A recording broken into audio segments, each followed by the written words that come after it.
네, 오늘 하나님께서 주시는 말씀 사도행전 2장 42절입니다. 사도행전 2장 42절에서 47절까지의 말씀 제가 봉독합니다. 그들이 사도의 가르침을 받아 서로 교제하고 떡을 떼며 오로지 기도하기를 힘쓰니라.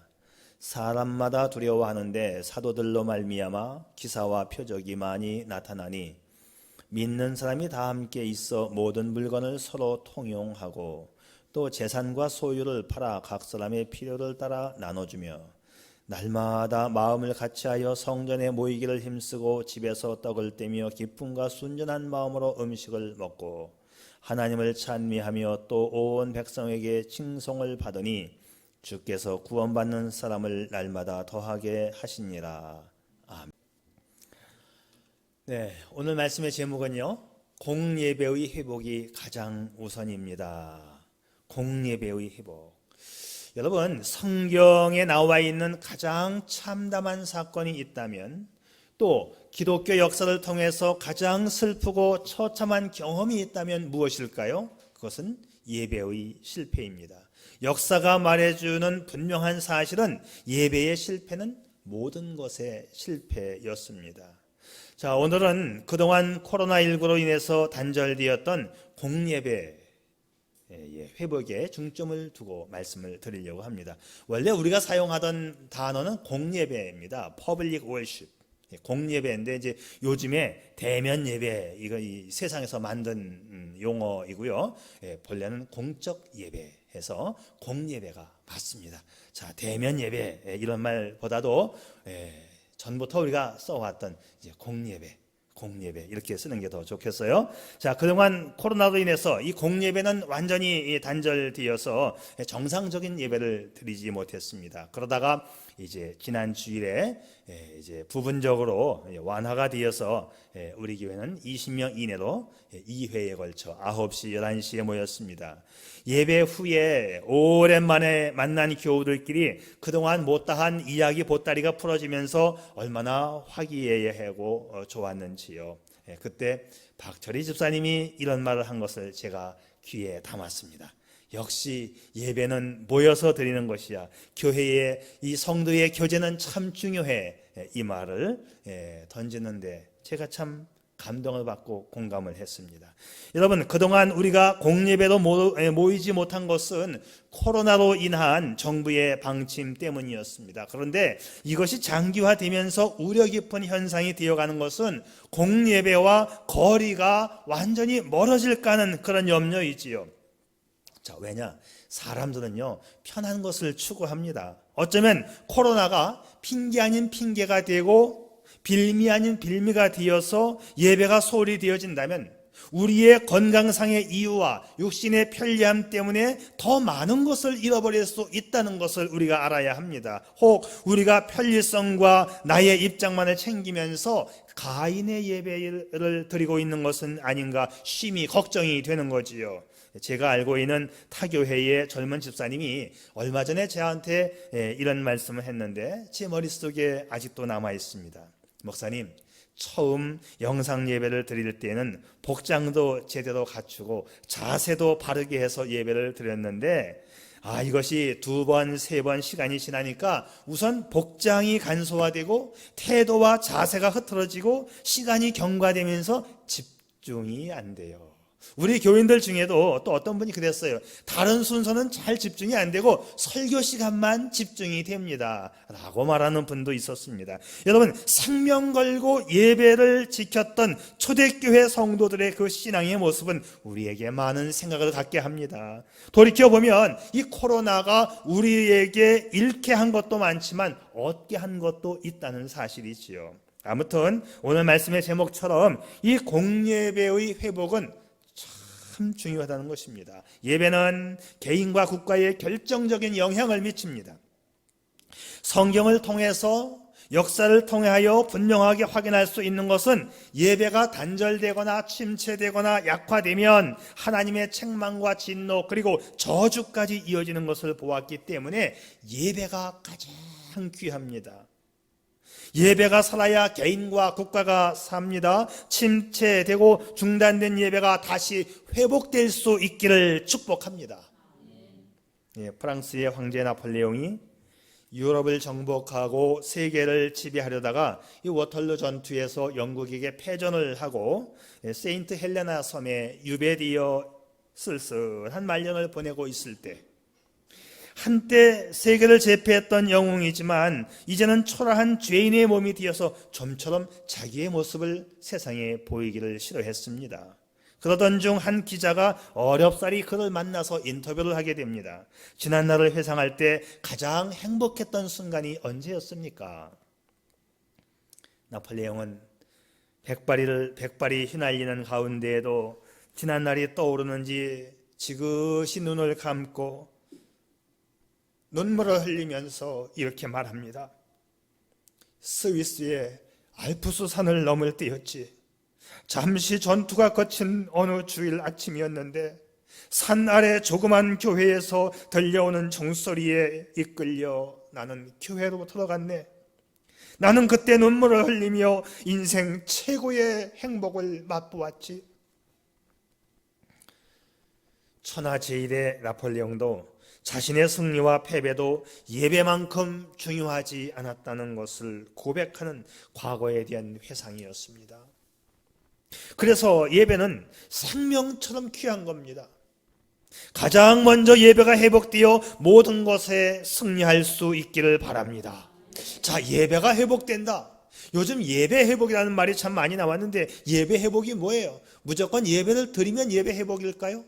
열광적인 찬양이 있고 기도가 있으면 예배의 회복일까요? 온 성도가 함께 모여 드리는 이 공예배의 필요성과 중요성은 무엇일까요?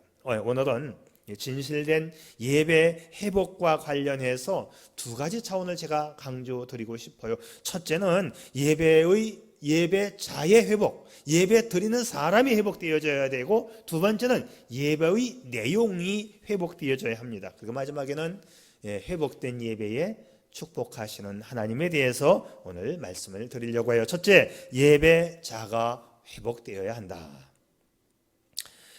성도의 가장 근본적이고 본질적인 핵심은 예배 드리는 자세에 있습니다. 하나님을 기쁘게 하는 것이 참 예배이고 하나님을 슬프게 하는 것이 잘못된 예배입니다. 신앙생활을 잘 하려면 예배부터 잘 드려야 하고, 신앙생활을 잘못하면 예배부터가 잘 안 됩니다.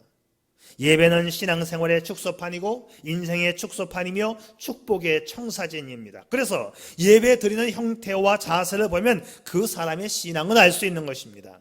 예배를 보면 그 사람이 복을 받을 사람인지를 알 수가 있어요.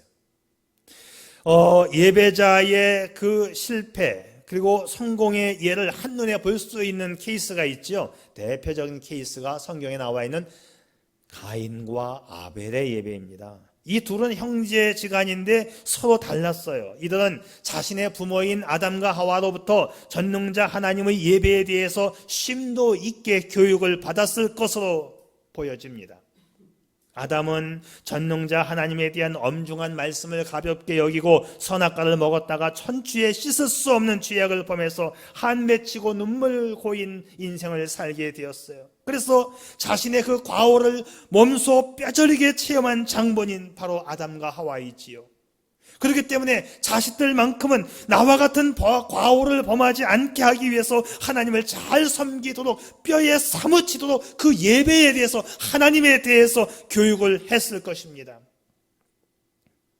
성경을 보게 되면 아담이 자신의 자녀들에게 예배에 대해서 교육했다라고 하는 장면은 없습니다. 그런데 자식들은 하나님 앞에 예배를 합니다. 그것은 뭐냐면 그 부모님께서 아담과 하와가 자식들에게 예배만큼은 철저하게 드려야 한다라고 교육을 했다라는 것이죠. 누구에게 배웠겠어요?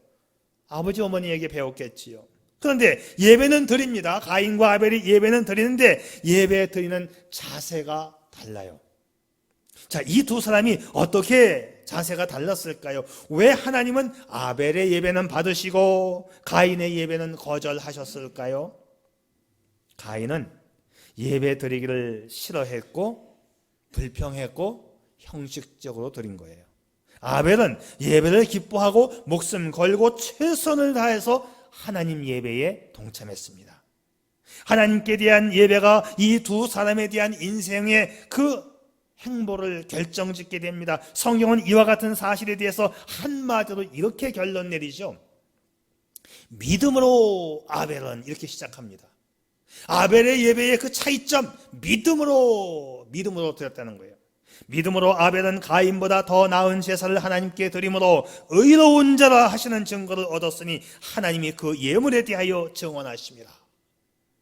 아벨은 그 예물 드리는 자세가 믿음에 있었으니 그 예물에 대하여도 하나님이 인정하시고 그 예물도 하나님이 받으신 것입니다. 여기서 알 수 있는 것은 예배자의 믿음, 예배자의 영적인 태도, 이겁니다.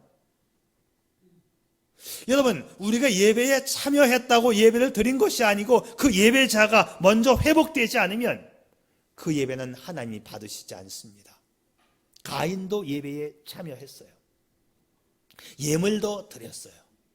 외형적인 모습에는 조금도 손색함이 없었는데 하나님은 아벨의 예배만 받으셨다는 거지요. 어떤 목사님이 기독교 역사상 가장 유명하고 장엄한 곡으로 인정되는 핸델의 메시아 공연에 참여하시고 나서는 이런 말을 했다고 해요. There is music. 거기에 음악은 있었습니다. But no spirit is in it. 거기에 스피릿은 없었습니다. 영적인 것은 없었습니다.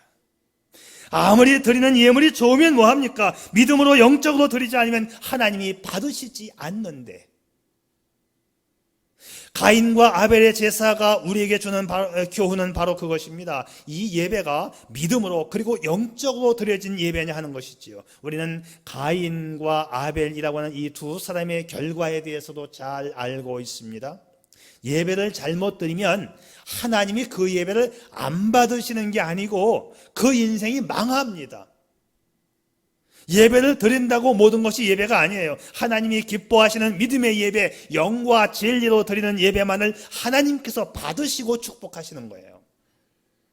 구약 성경에 보면 에스겔서 2장 3절 4절에 보면 예배에 실패한 유다를 향하여 하나님이 이렇게 말씀하십니다. 패역한 백성, 나를 배반한 자, 이 자손은 얼굴이 뻔뻔하고 마음이 굳은 자라고 말합니다. 하나님은 예배에 실패한 자를 사람 취급도 안 한다는 거예요. 예배를 안 받고 그냥 끝나는 게 아니고 그 사람에 대해서는 아예 사람 취급을 안 하신다. 사람이 예배에 실패했다고 하는 것은요, 이미 그 사람이 믿음에서 떠나 있다라고 하는 증거입니다. 믿음에서 떠났기 때문에 예배에서 실패하는 것이지요. 에스겔 5장을 보게 되면 믿음에서 떠난 삶을 이렇게 말합니다.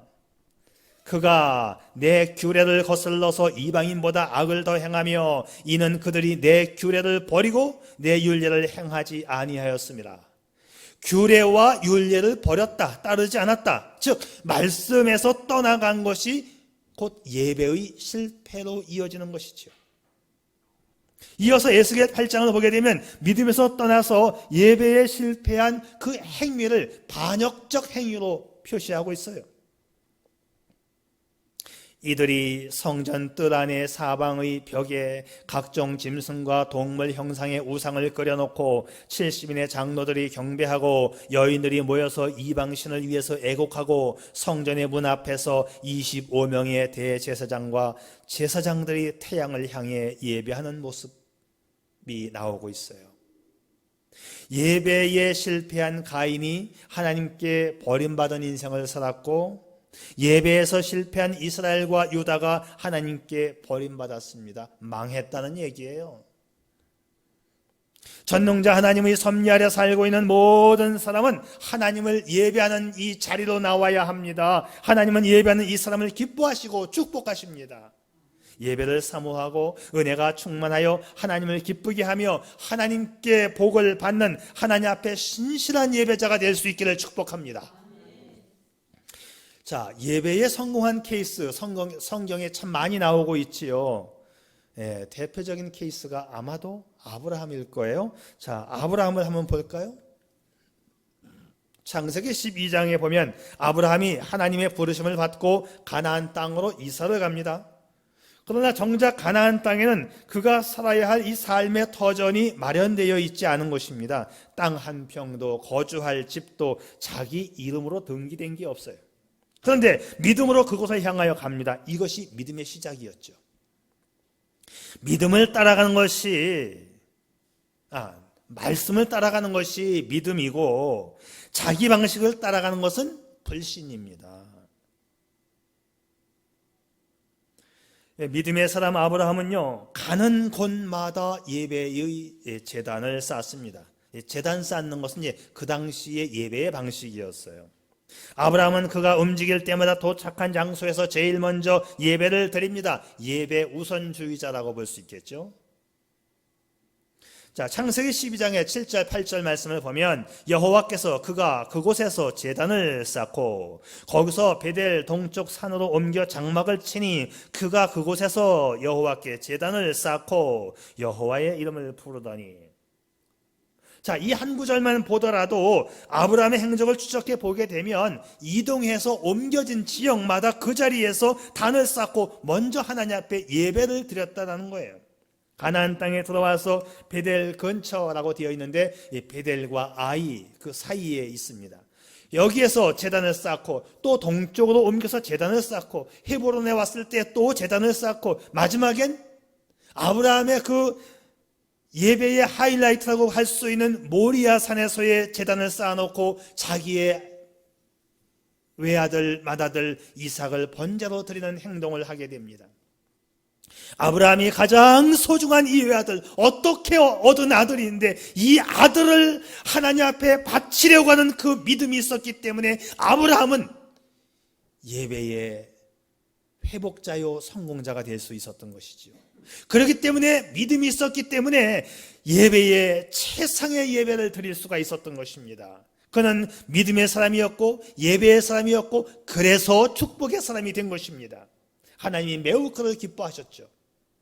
성경을 보십시오. 그리고 인류 역사를 보십시오. 아브라함보다 인생에서 성공하고 축복을 받은 사람이 있는가? 그는 예배에서 성공하고 인생에서 성공한 대표적인 케이스입니다. 사랑하는 여러분, 예배 드리는 일에 최선을 다할 수 있기를 바랍니다. 사랑하는 여러분, 우리 반석교회 안에서 먼저 예배가 회복되어지고 믿음이 회복되어질 수 있기를 축복합니다. 두 번째는 예배의 방법과 내용이 회복되어져야겠습니다. 하나님께서 기뻐하는 방법으로 그 내용으로 예배를 드려야 하는 거지요. 예배의 방법을 이해하기 위해서 예배의 이 변천사를 간략하게 좀 소개하겠습니다. 구약에서부터 신약에 이르기까지 계속해서 이어져 오는 예배의 전통이 있었어요. 자, 구약 시대의 예배는 우선 초기 이 족장 시대라고 부르는데 이 부족 족장 시대 때에는 개인적 차원에서 예배를 드리게 됩니다. 레위기에서 제사의 제도가 확립되어지기 전에 개인적으로 혼자 하나님 앞에 예배를 드리지요. 가인과 아벨의 예배도 혼자 드리는 예배였습니다. 아브라함도 가는 곳마다 혼자 예배를 드립니다. 야곱도 도망가다가 베델에서 혼자 예배를 드립니다. 그리고 돌아오는 중에도 또 그곳에서 예배를 드리지요. 그러다가 이제 시간이 지나면서 하나님께서 성막을 지으라고 말씀하셔요. 텐트를 치라는 거예요. 그런데 그 텐트는 예배드리는 텐트. 자, 이것이 조금 예배의 발전된 모습입니다. 말하자면 이스라엘 백성 전체가 모여서 예배하는 공예배가 이때부터 시작이 됩니다. 그러다가 솔로몬에 의해서 세워진 예루살렘 성전에 이어서 바벨론 포로 이후에 수르바벨에 의해서 성전이 또다시 지어지고 헤롯 성전으로 계속 이렇게 성전으로 교회당의 모습으로 지어져 갑니다. 이스라엘 예배의 변천사는 개인 예배에서 공예배로 전환되었고 예배 때는 항상 예물이 동반되었으며 이제 다윗 때에는 많은 시편들이 지어지면서 예배에서 찬송이 도입됩니다. 자, 그러면 신약 시대에는 어떻게 되었느냐? 당연히 신약시대에 와서는 예배가 더 많이 발전되었겠지요. 우리는 가장 이상적인 예배의 모습을 그 신약 성경에서 초대교회 성도들로부터 예배의 모습을 찾을 수 있는 겁니다. 어떻게 예배를 드렸을까요? 오늘 본문의 말씀 42절 말씀 우리 한번 같이 읽어보겠습니다. 다 같이 시작. 그들이 사도의 가르침을 받아 서로 교제하고 떡을 떼며 오로지 기도하기를 힘쓰니라. 초대교회에서는 다 함께 모여드리는 공예배의 형태와 내용이 아주 다양해졌어요. 자, 이어서 46절과 47절 말씀도 있어요. 날마다 마음을 같이하여 성전에 모이기를 힘쓰고 집에서 떡을 떼며 기쁨과 순전한 마음으로 음식을 먹고 하나님을 찬미하며. 신약시대에는 자주 모였어요. 날마다 모였습니다. 예배의 모양이 아주 다양해지고 이제 풍성해집니다. 예배의 원칙은 모이는 게 원칙이에요. 신약시대에는 날마다 모였다라고 되어 있어요. 그러니까 할 수만 있으면 자주 모여야 하고 피할 수 없는 상황에 영상 예배를 드리는 것이지 이 영상 예배가 대치된 예배로 볼 수는 없는 거예요. 간혹 인터넷에 이 예배를 뭐 집에서 드리는 것도 뭐 좋다라고 하고 이상한 신학자들이 또 글을 써서 올리는데 좀 마음에 안 들어요. 뭘 좀 모르는 사람들이 자꾸 글을 써 올려가지고 무슨 뭐 어디 교수다 뭐 제대로 된 교수인지 모르겠어요. 성경을 눈을 씻고 찾아보세요. 공예배가 원칙이지 무슨 집에서 안방에서 텔레비전 켜놓고 휴대폰 켜놓고 보는 예배가 원칙입니까? 그리고 신학자라고 말을 해요. 그래도 명색이 제가 예배학으로 박사학위를 받은 대한민국의 10번째 안에 드는 사람이에요. 예배를 전공으로 논문을 쓴 사람이 그렇게 많지 않아요. 제 자랑을 해서 죄송합니다. 제 말 믿으라는 얘기예요. 아니 하나님의 말씀을 그냥 그대로 말씀드려지는 거예요. 날마다 마음을 같이하여 성전에 모이기를 힘썼다. 자, 오늘 말씀을 분석해 보게 되면 사도의 가르침이 있었다. 예배 가운데는 말씀이 있었습니다. 서로 교제했다. 성도의 친교와 사귐과 나눔이 있었다는 것이지요. 떡을 띄었다. 성찬식이 있었다는 것입니다. 오로지 기도했다. 기도생활. 이 한 구절만 보더라도 예배가 아주 다양해진 것을 우리가 볼 수 있습니다. 이제 신약 성경의 다른 곳을 보게 되면 회개하는, 또 찬양하는, 예물 드리는, 축도하는 그런 순서가 있는 걸 볼 수 있어요. 그래서 요즘 현대 교회에서 예배 드리는 그 예배의 순서는 신약 성경과 신약 성경에 나오지 않은 예배 문서가 있어요. 초대교회 때에 아주 고문서가 있는데 그 예배 문서를 보게 되면 우리의 조상들이 이렇게 예배했구나 하는 게 나옵니다.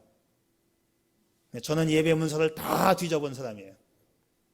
1세기 때, 2세기 때, 3세기 때 있었던 성경에 나오지 않은 그 예배 문서를 아주 그냥 제가 독파하듯이 열심히 읽은 사람이에요. 논문을 쓰기 위해서. 그래서 자, 우리 교회의 예배를 좀 볼까요? 뭐 대부분 다른 교회와 다름이 없지만 첫째, 부름의 예배, Call to Worship이라고 하죠. 예배의 부름. 모임 기도가 있고 찬양과 참회의 기도와 신앙 고백과 찬송 예배 기도. 두 번째는 말씀의 예배에서 성경 본문을 낭독하고 헌금 봉헌과 찬양대의 찬양과 말씀 선포가 있어요. 헌금 봉헌할 때 우리가 이렇게 헌금함을 가지고 나옵니다. 대부분 개신교 교회에서는 헌금함을 가지고 앞으로 나오는 순서가 없어요. 아마 여러분들이 이 교회는 좀 이상하다라고 볼 수 있을 거예요. 왜 헌금함을 앞으로 가지고 나가지? 개신교에서는 거의 안 하는 거거든요. 그런데 예배 문서에 보게 되면 그 헌금함을 드릴 때의 그 순간이 대입장이라고 하는 순서인데요. 가장 정중하고 엄숙한 시간이 대입장 시간이에요. 그때는 사실 이 예배당 가운데 통로를 통해서 헌금함이 와요. 구루마처럼 끌고 이렇게 옵니다. 거기에 헌금함이 실려 있고 모든 정성과 모든 것이 거기에 담아서 이 성전으로 지금 올라오고 있다. 그런 의미예요. 저 그렇게 하고 싶은데 제가 만약에 그렇게 하면 너 뭐 반석교회는 천주교를 따라가느니 정교회를 따라가느니 하면서 막 또 이제 난리가 나죠. 누가? 잘 모르는 사람들이 그런 일을 또 해요. 그래서 이제 약식으로만 이렇게 이제 대입장 시간을 헌금함이 올라오는 순서. 이 헌금함에 우리의 모든 정성과 예물이 다 담겨 있는 거예요. 그다음에 세 번째는 성찬 예배. 사실은 성찬 예배가 매일 있어요. 매주 있어야 되는 건데 이게 좀 많이 약화되었어요. 특별히 장로교회에서는 너무 성찬식을 안 합니다. 우리 교회에서는 1년에 한 6번 정도 하려고 해요. 하고 있죠, 그렇게. 그런데 사실은 매주 해야 되는 게 맞아요. 그 다음에 네 번째, 보냄의 예배, 결단과 찬송, 축복기도, 그리고 세상을 향한 파송. 자, 예배에는 이렇게 많은 내용들이 있는데요, 이 내용들 중에 어느 것 하나 중요하지 않은 것이 없습니다. 성전문을 들어오면서부터 예배가 시작되어서 성전문을 나갈 때까지 모든 순서에 집중할 수 있기를 바랍니다. 예배가 참 중요한 거예요. 마지막으로 이 예배가 회복되었을 때 하나님은 축복해 주십니다. 그래요, 예배의 회복에서 빼놓을 수 없는 것은 영적인 예배죠. 영적인 예배를 모여서 드리면 하나님이 기뻐하십니다. 이 영적인 예배에는 축복이 있어요. 이것은 신구약 성경을 통해서 동일하게 강조되고 있는 예배의 본질입니다. 요한복음 4장 23절 참 유명한 말씀이에요. 같이 읽어볼까요, 한번? 자, 우리 다 같이 시작. 아버지께 예배하는 자들은 영과 진리로 예배할 때가 오나니 곧 이때라. 아버지께서는 이렇게 자기에게 예배하는 자들을 찾으시느니라. 아멘. 성경은 영과 진리의 예배를 강조합니다. 하나님은 이렇게 예배하는 자를 축복하시기 위해서 그 예배하는 자를 찾으셔요. 왜 예배하는 자를 찾으실까요? 그 예배를 받고 그 예배하는 자를 축복하시기 위해서 이렇게 영과 진리로 예배하는 자를 하나님은 찾으십니다. 그래서 중요한 것이 뭐냐? 영과 진리의 예배, 하나님이 받으시는 그 예배. 왜냐하면 예배를 받는 분이 성령님이시기 때문에 우리가 영으로 예배를 드려야 하나님이 받으시는 것입니다. 구약 성경에서도 백성들이 예배에서 실패하니까 하나님의 영이 성전에서 떠나가셔요. 예배에서 실패했을 때 하나님의 영이 떠나가는 장면이 에스겔 10장과 11장에 나와요. 하나님의 영광은 지성소에서 현관문으로 나오고 다시 동문과 성읍을 지나 감람산 꼭대기에 머무는 모습이 나와 있어요. 잘 생각해 보세요. 성도들이 믿음에서 떠나서 타락된 예배를 드리니까 하나님께서 이 성전에 계시다가 성전 문을 나와서 동문과 성읍을 지나서 감람산에 하나님의 영이 머물러 계셔요. 하나님께서 좌정하지 않은 성전이 되어버렸습니다. 그때 그 이후로 예배를 드려도 하나님 앞에 올려지지 않았고, 기도를 해도 응답이 없었고, 생활의 삶의 침체가 찾아왔던 것은 하나님의 영이 이 성전에서 떠나갔기 때문이에요. 생각해 보세요. 이스라엘로서는 말로 할 수 없는 영적인 침체와 비참한 삶을 살게 되었습니다. 하나님이 안 계신 성전, 기도 응답이 없는 삶, 축복을 경험할 수 없는 영적인 암흑기를 경험하고 있었지요. 그러나 예배가 회복되면 성령님이 다시 찾아오시고 우리의 예배와 기도를 받아주시고 축복해 주시는 것입니다. 날마다 성령과 동행하는 믿음을 통해서 삶이 풍요로워지고 활력이 넘칠 수 있기를 바랍니다. 이것이 초대교회 예배에서 우리에게 주는 축복입니다. 그러니까 코로나19로 인해서 영상으로 예배 드리는 것은 마지못해서 드리는 예배이지 결코 정상적인 예배는 아닙니다. 자, 20세기 최고의 신학자 칼 바르트는 예배의 중요성에 대해서 이 세 가지를 말하지요. 예배는 가장 중요한 것이고 가장 긴급한 것이고 가장 영광스러운 것이다. 그래요. 예배는 성도의 삶에 있어서 가장 중요합니다. 예배보다 더 소중한 것이 없습니다. 하나님이 없는 삶의 비참함과 냉담함과 삶의 처절한 아픔과 그 쓸쓸함의 고독함을 아시나요? 주님 앞으로 나오십시오. 예배자로 나오십시오. 우리 삶의 예배가 회복되기를 바랍니다. 여러분, 오늘 예배를 내가 못 드렸어요. 오늘 예배를 못 드리면 그 다음에 드리면 되는 걸까요? 여러분 어떻게 생각합니까? 오늘 예배를 못 드렸으면 오늘은 그냥 지나갔다, 그냥 그렇게 넘어갈 겁니까? 만일 그렇다면 1년 동안의 예배를 모아서 드리면 될 거 아니에요? 왜 매주 모여요? 날마다 성전에 모이기를 힘쓰고, 예배는요 그 순간을 지나가 버리면 다시 돌아오지 않습니다. 그 축복의 분량이 그만큼 날아가 버리는 거예요. 그래서 예배의 회복은 곧 축복의 회복입니다. 몽골에서 선교 활동을 하고 있는 이용규 선교사님이 계시죠. 참 신실한 하나님의 종입니다. 서울대학교 학부와 대학원 과정을 마치고 미국 하버드 대학에서 철학박사 학위를 받습니다. 그는 학위를 받자마자 세상적으로 좋은 자리를 다 뒤로 던져버리고 몽골 선교사로 가서 사역하고 있습니다. 그가 쓴 책 가운데 내려놓음, 많이 읽으셨죠? 내려놓음 많이 팔렸습니다. 거기에 이런 이야기가 있습니다. 2005년 봄 선교사님이 많은 교회를 몽골에 개척했는데, 개척한 또 다른 교회에서 이제 예배를 드리려고 하는데, 한 자매가 얼굴과 온 몸이 땀으로 범벅이 된 채 숨을 헐떡이면서 막 교회로 뛰어 들어왔어요. 무슨 일이냐고 깜짝 놀랐지요. 예배 시작 몇 시간 전에 소를 잃어버리게 되었고, 잃어버린 소를 찾으러 나가다가 보니 예배가 시작된 줄 알고 들판을 달려왔다는 거예요. 찾았냐고 물어보니까 못 찾았대요. 그 이야기를 들은 선교사님은 내내 하나님께 기도를 드렸다고 합니다. 하나님 아버지, 이 자매가 눈에 보이는 소가 아닌 눈에 보이지 않는 예배를 선택했습니다. 이 자매의 믿음의 결단이 부끄럽지 않게 해주세요. 하나님, 자매가 소를 다시 찾을 수 있게 해주세요. 예배 시간 내내 그 기도가 마음속에서, 생각 속에서 끊이지를 않았다는 거예요. 예배가 끝났습니다. 끝나자마자 밖에서 음메 하는 소름 소리가 들리는 겁니다. 할렐루야. 집을 나간 탕자가 돌아오듯이 소가 예배당 앞으로 돌아왔어요. 참 신기한 것은 말이죠, 소가 매일같이 가던 자기의 집으로 안 가고 한 번도 안 와본 예배당으로 왔다는 거예요. 소가 아닌 예배를 선택한 이 자매에게 하나님은 예배의 기쁨도 주시고 소도 찾는 기쁨을 주셨습니다.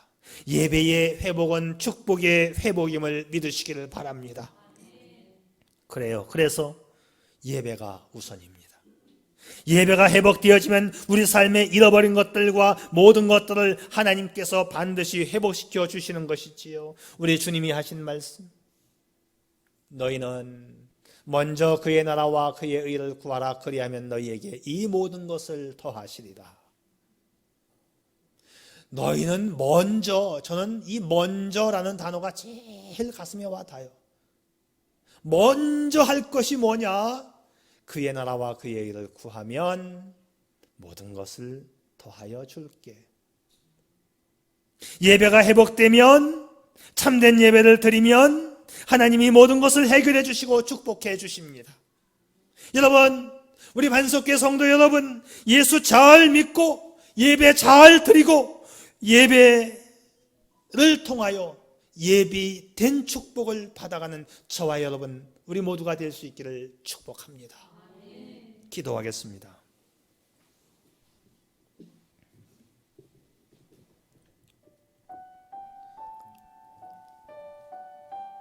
여러분, 전 세계의 국가 중에서 어느 나라가 최고의 강대국입니까? 미국입니다. 그 이유가 무엇일까요? 예배입니다. 예수 잘 믿고 예배 잘 드리는 조상이 있었기 때문이지요. 미국 백인들의 조상은 깨끗하고 순수하다고 하는 청교도입니다. 청교도가 영국을 떠나 처음 미국 땅에 온 것은 380년 전입니다. 그 짧은 기간 동안 청교도들은 아무것도 없는 미국 땅을 하나님이 주신 땅으로 알고 믿음으로 살았습니다.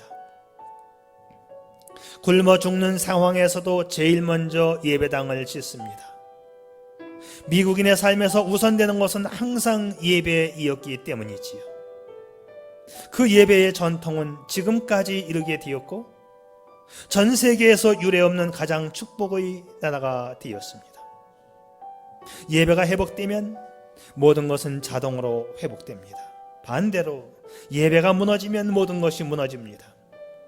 그러므로 하나님께 드리는 예배가 곧 삶의 성패를 좌우합니다. 우리 삶의 예배가 우선되어야겠지요.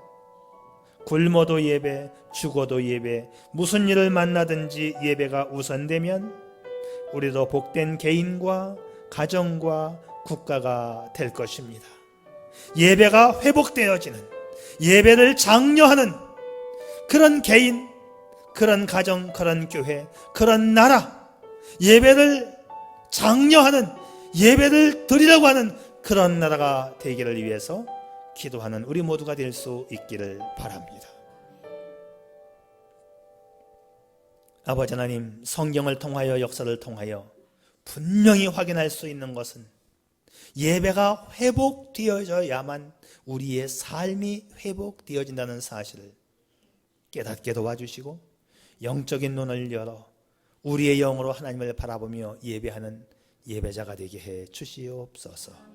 예수님의 이름으로 기도 올리옵나이다. 아멘.